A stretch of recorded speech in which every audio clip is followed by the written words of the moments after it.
Welcome back to my dark corner of this sick world. He thinks it's Don Juan. The Grasp of the Lorelei is the first film we've looked at from Amando de Ossorio, best known for the Blind Dead films. We open, as usual, with a pretty girl on the eve of her wedding. You must go. It's bad luck to see the bride before the wedding. Just that you're so pretty. Killed by a strange creature. Speculation in the local pub is rife. Tell us all you know about the death of the girl. All the grisly details, her fiancé won't mind. And... Sounds like a very old story I once heard that was told to me when I was a child. I still can't get it out of my mind. What story? The Lorelei. The killing has also got Elkie Ackerman worried. You're one of the professors at the girls' school, aren't you? Yes. What can I do for you? We need protection. Who will guard these defenseless and nubile young women? I'll stand guard. Count on me, and I'll bring my bloodhounds along. There's no shortage of volunteers, and I've got a pretty good idea why. School is in session.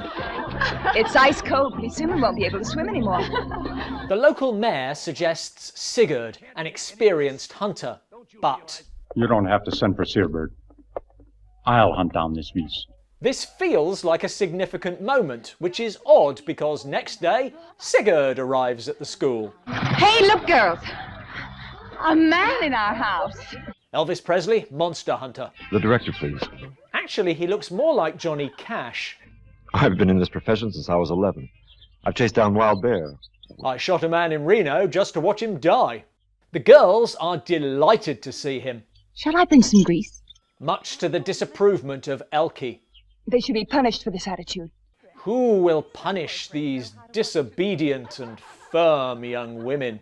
I'll stand guard. Count on me, and I'll bring my bloodhounds along. But I'm sure Sirgurd will behave professionally.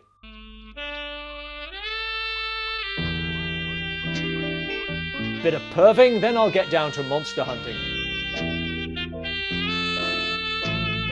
And there is something out there. Who's there? You know you're not supposed to be out alone at night. Presumably he thinks this is one of the schoolgirls. Stop! Stop or I'll fire! Boy, they got a strict curfew. Meanwhile, in the village, the monster strikes again.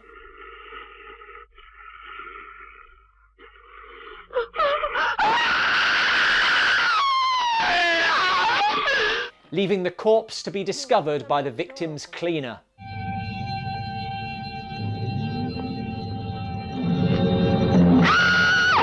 Oh, this is going to take forever to clean up. And the next night... No! Back at the school, after another hard night's flirting, Sirgurd makes himself at home. And it's prohibited for the girls to go swimming with men. Well, there's no rule that stops me swimming with them. Oh, I think there is. He's forced to swim in the lake instead. Man, this place is the best.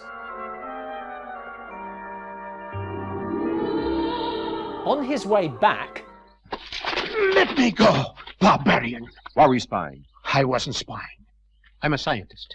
I was investigating. Who will investigate these hot but scientifically significant young women? I'll stand guard. Count on me, and I'll bring my bloodhounds along. But he has information too, During the full moon, Lorelei is transformed into an obscene animal. like a werewolf, although the howling is a little odd.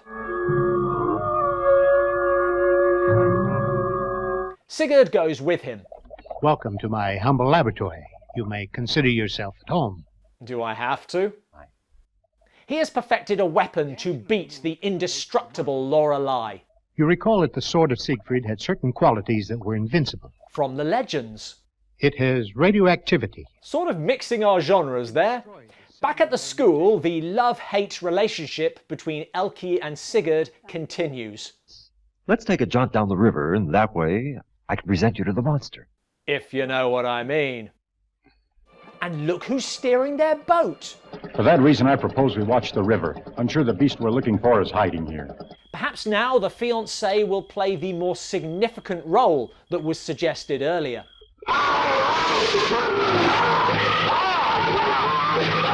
Or perhaps not. Elke is not the only girl interested in Sigurd. There's also the woman at the lake. You seem different from the other women I know. They have clothes and don't live in a shed. Who could she be? Do you like the name, Lorelei?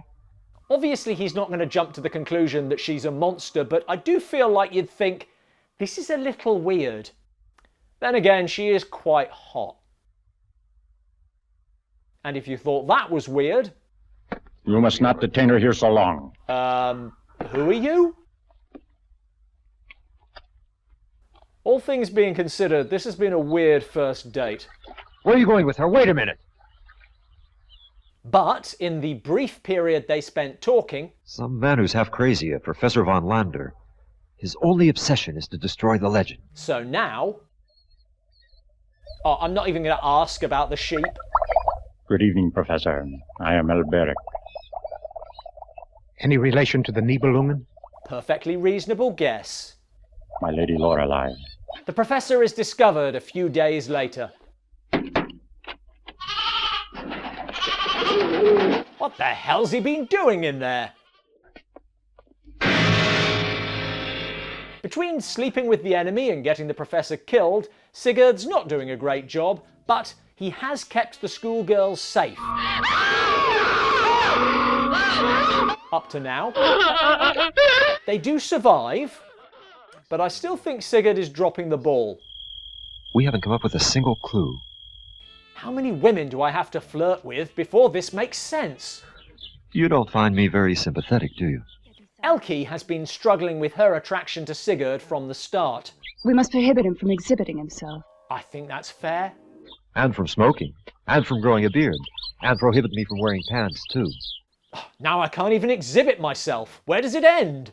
Now she finally surrenders to his charms, making the Lorelei jealous with predictable results. This is basically a vampire story, so when Sigurd is held in Lorelei's underwater lair, he encounters what are basically the brides of Dracula. While Elke, still recovering from being attacked last night when she went for an ill-advised stroll in her nightgown, goes for an ill-advised stroll in her nightgown and is attacked. Sigurd saves her tragic love story. We shall meet again. In Valhalla. Offset by the fact that he has a spare. Like a lot of Euro horror of this era, this is more daft than actually bad. It's enough fun, and it's not as sleazy as you might expect. Yes, but that's nothing new. It's a familiar story, but with enough twists to hold your attention. Thanks for watching. For more Euro horror reviews, click here. What other myths and legends would you like to see adapted into horror films? Let us know in the comments below. Let's leave it and get out.